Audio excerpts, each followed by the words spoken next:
এই দলটা করার পরে আমি দেখছি এই দলটা 3টা কাপ নিছে। এটা আমাদের সাফল্য, আমরা দল সাপোর্ট করি, এটা আমরা আনন্দিত। বাট আমাদের যারা খোঁচা মেরে কথা বলে তাদের উদ্দেশ্যে আমার এই মেসেজ, তোমরা তোমাদের সাপোর্ট করাকালীন কয়টা কাপ নিছো ভাই?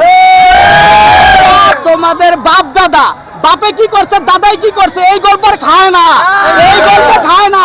তোমরা কি করছো এটা বলো, সংস্থাকে বলো। রানিং চ্যাম্পিয়ন কারা? টপ 1 র্যাঙ্কিং এর টপ 1 দল কোনটা? টপ 1 বিশ্বের 1 নম্বর প্লেয়ার কে? তো তোমরা আর কি চাও? তোমাদের কাছে আমার স্পষ্ট বার্তা আবারও দিচ্ছি, পারলে নিজেরা কিছু কইরা দেখাও। বাপ দাদা কি করছে ওই গল্প আর চলে না, নিজেরা কি করছে। আচ্ছা, আমরা দল করার কালীন 3টা কাপ নিছে, এটাই আমার শেষ মেসেজ। ধন্যবাদ। আমরা গতবারের মতো এবারও আমাদের বড় ভাইদের উদ্যোগে আমরা একটা বহর আয়োজন করেছি, যেটা এই জায়গা থেকে শুরু হয়ে মানে আমরা আছি এখন শরীয়তপুর ইউনো অফিসের সামনে আছি।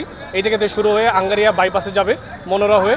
এবং আমাদের টিমের প্রত্যাশা, আমাদের কাছ থেকে বরাবরই সব টিমের প্রত্যাশা থাকে বিশ্বকাপ জেতা, কিন্তু আমাদের প্রত্যাশা এবার 2টা। এবার হচ্ছে আমরা বিশ্বকাপ জিতে, আমরা তো গতবার জিতছি, এবার হচ্ছে আমরা জিতবো এবং এই ট্রফি আমরা ইনশাল্লাহ ধরে রাখবো। আমি সবার সাথে আনন্দ করতেছি, আমার বাসায় এইখানেই, সো মজা করতেছি সবার সাথেই খুব। আর মেসির খেলা দেখার জন্য আগ্রহ, এবারও চাই কাপটা আমাদেরই হোক, আর্জেন্টিনা দলেরই হোক। আমরা যে ভালোবাসা আর্জেন্টিনার প্রতি, দলের প্রতি একটা সাপোর্ট, দলের প্রতি যে একটা কত মানে ভালোবাসা, সেটা আজকে বহিঃপ্রকাশ হয়েছে।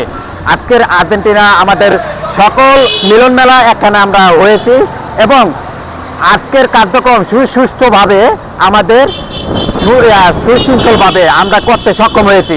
এটার জন্য আমরা সবাইকে কৃতজ্ঞতা জানাই এবং পাশাপাশি এই দল করার প্রেক্ষিতে কোনো ব্রাজিল বা আর্জেন্টিনা সমর্থকদের মধ্যে কোনো রকম যাতে কোনো তুরকালাম বা কোনো রকম ব্যতিক্রম তর্ক বিতর্ক যেন আমরা না জড়াই, এটা আমার সবচেয়ে মানে বেশি আহ্বান সবার প্রতি, যাতে কেউ বিতর্ক যাতে না জড়ায়, এটা আমার সবচেয়ে মানে বেশি আহ্বান।